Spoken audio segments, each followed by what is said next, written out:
मजबूती प्रदान करने के लिए इसका साक्षी जो है फरीदाबाद बनेगा। फरीदाबाद बहुत ही उस नाते से हमारे लिए बहुत महत्वपूर्ण एक तरह से शुरुआतों के लिए ये ऐसा शहर है कि मुझे ये कहने में भी कोई आपत्ति नहीं है कि स्वामीनाथन रिपोर्ट इम्प्लीमेंट हो, इसके लिए बैठक कवर किया है। मिलन वाटिका में आज सुषमा जी नहीं है, अरुण जेटली जी नहीं है, लेकिन ठाकुर राजनाथ सिंह जी अनेक बड़े दिग्गज उस समय यहाँ आए और उस विषय को हमने यहाँ से प्रारंभ किया था, सफलता पाई। इसी तरह से हमारी राष्ट्रीय परिषद भारतीय जनता पार्टी की चुनाव से पहले 2013 में वो भी यही जो है सूरजकुंड में हुई थी और उसके बाद भी अनेक राष्ट्रीय स्तर के प्रशिक्षण यहाँ से हुए हैं।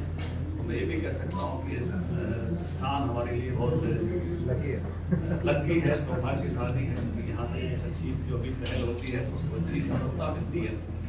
और आज मुझे आनंद है इतना बड़ा मीडिया का अपना परिवार देखते हुए आपको भी इस बड़े परिवार के लिए बधाई देता हूँ। आज इसी विषय को साझा करने के लिए मुझे आपके बीच में उपस्थित होना था, उसी नाते से उपस्थित।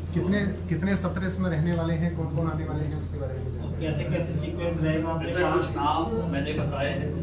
जगत प्रकाश जी नड्डा हमारे राष्ट्रीय अध्यक्ष जो है वो उद्घाटन करेंगे। हमारे राष्ट्रीय स्तर के कई पदाधिकारी, 3 का मैंने उल्लेख किया। BL संतोष जी तो बदल गए ना,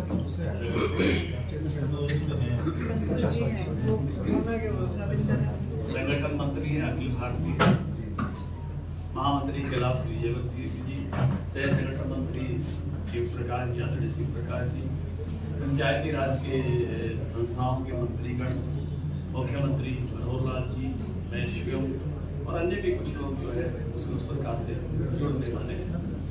तो उसी हिसाब से अलग अलग सत्रों की रचना सामान्यतः 5 सत्र एक दिन में होंगे। उस नाते से ये सेशन चलेंगे। 2 दिन का पूरा कार्यक्रम है और 6 शाम को सबको आने के लिए निवेदन किया गया है। यहाँ की हमारी पूरी फरीदाबाद की टीम इसकी बन गई है, इंतजामात की व्यवस्थाओं की। उसकी एक बैठक भी यहाँ हो चुकी है। संतोष जी, शिव प्रकाश जी, कैलाश विजयवर्गीय जी और मैं स्वयं यहाँ हाजिर थे उस बैठक में। एक डिपार्टमेंट बढ़ गया है, उसकी तैयारी जो है शुरू हो गई है और एक हमने इसको पीस ऑफ आर्ट की तरह से एक बहुत ही अच्छे माहौल में अच्छा एक ये कार्यक्रम हो, उस नाते से सब लोग जुटे हैं। प्रदेश का प्रशिक्षण वर्ग भी यहाँ बहुत ही अच्छा उस नाते से हुआ था। फरीदाबाद की टीम एक्सपर्ट है ऐसे अखिल भारतीय स्तर के आयोजन करने। धनखड़ जी बड़ा महत्वपूर्ण मुद्दे को लेकर पंचायतों को साथ में लेकर आप चल रहे हैं, लेकिन फरीदाबाद की बात करें तो भारतीय जनता पार्टी चुनाव ही नहीं करवा रही है नगर निकाय और नगर निगम का क्या कारण है? देखिए, पार्टी पूरी तरह से तैयार है। जिस दिन भी चुनाव अनाउंस करेगा चुनाव आयोग, हम चुनाव में जाने के लिए पूरी तरह से तैयार है। धनखड़ जी 1.5 साल लेट हो गया चुनाव, पन्ना तक कार्यकर्ता खड़े हो गए और 1.5 साल लेट हो गया है चुनाव। जो लेट हुआ उसमें अपेक्षा ये रखी गई कि जिस तरह से पंचायती राज में पिछड़ा वर्ग के लिए आरक्षण आया, ऐसे नगरीय क्षेत्र में भी आया, उसमें अब आगे बढ़ गए। धनखड़ जी पिछड़ा वर्ग का तो पहले ही रिजर्वेशन के तहत नौकरियां नहीं दी हैं, 5% हैं, अभी 27% जी। धनखड़ जी, आपने कहा कि क्षेत्रीय पंचायती राज परिषद का जो सम्मेलन है बेहतर तरीके से ग्रामीण जनप्रतिनिधि कैसे काम कर सके उस पर चर्चा की जाएगी, लेकिन वर्तमान में जिला स्तर पर अगर हम बात करें तो अभी भी धरातल पर जो वो काम कर रहे हैं, जितना उन्होंने सीखा है अभी तक, उसमें भी वो पूरी तरह से सफल नहीं हो पा रहे हैं। व्यवस्थाओं में कहीं ना कहीं कुछ जो है झोल नजर आता है उन्हें। तो यहाँ शुरुआत आपको नहीं लगता कि नींव अगर मजबूत होगी तो ऐसे सम्मेलनों का ज्यादा असर होगा उन पर? देखिए, आप सबने इस यात्रा को देखा है। पहले पंचायती राज के जिला स्तर के जितने भी परिषदें होती थी, बजट बहुत मामूली थे हमारी सरकार से पहले। 50 लाख रुपए औसत रूप से लगभग सालाना दिए जाते थे।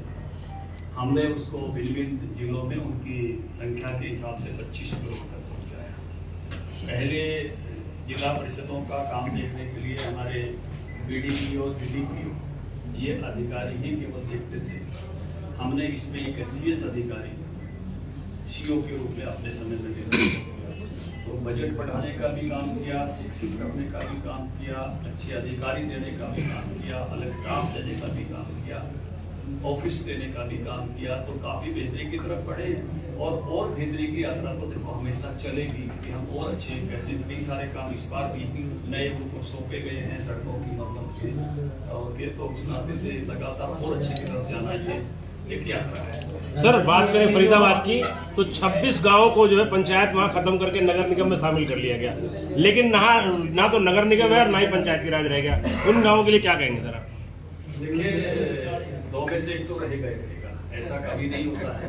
अगर नगर निगम में आ गए हैं तो नगर निगम धनखड़ जी, आपने कहा कि जो अन्य प्रदेशों की जो वहाँ पर पंचायती राज है वो आदान प्रदान होगा विचारों का, तो उसमें क्या जो जिला परिषद के जो मेंबर आएंगे उनको भी बोलने का विचार करने का मौका दिया जाएगा? एक बात। और दूसरा सवाल अभी आपने कहा कि आपने फंड बढ़ाया है जिला परिषद होगा, लेकिन इसी के विपरीत जो है आपने सरपंचों का फंड जो है वो घटा दिया है, उसको लेकर के काफी रोष है बीजेपी सरकार के प्रति, तो उसको कैसे बैलेंस करेंगे? देखिए, पहली बात तो ये है कि ये तो इसलिए मैंने कहा कि भाई सबके अनुभव आपस में आपसी गपशप में भी साझा होंगे, चर्चा में भी साझा होंगे। और पंचायती राज के फंड बढ़े हैं, घटे किसी के नहीं, खर्च करने के तरीके पर केवल बात आई है। और उसमें भी अभी 25 लाख तक 5-5 लाख के 5 काम पंचायतें अपने आप करा सकती हैं। पहले 20 लाख तक की अनुमति थी, तो वो भी उस प्रकार से सरकार ने बढ़ाई है। फर्क केवल इतना है कि पहले 20 लाख एक ही काम के लिए लगा सकते थे, अब 5 अलग अलग कामों के लिए 5-5 लोग लगा के 25 लाख तक खर्च कर सकते हैं, इतना ही। धनखड़ जी रिजर्वेशन की बात की है, लेकिन हर विभाग में ठेकेदारी रिजर्वेशन महत्व रहेगा कि कुछ वो सिर्फ सर्टिफिकेट गले में टांगे रहेंगे? मैंने पंचायती राज के जिला परिषद के नगर निगम के उनके आरक्षण की बात मैं कर रहा था इस विषय पर, और ये आज उसी से संबंधित एक तरह से अपनी प्रेस कॉन्फ्रेंस है कि जिस प्रकार से पिछड़े वर्ग के लोगों को सरपंच बनने का, वहाँ जिला परिषद में आने का, ब्लॉक समिति में आने का मौका मिला, ऐसे ही नगर निगम में भी, ऐसे ही नगर परिषद नगर पालिकाओं में आने का मौका मिले, इसके लिए पूरे प्रदेश में बाढ़ हालात खराब है।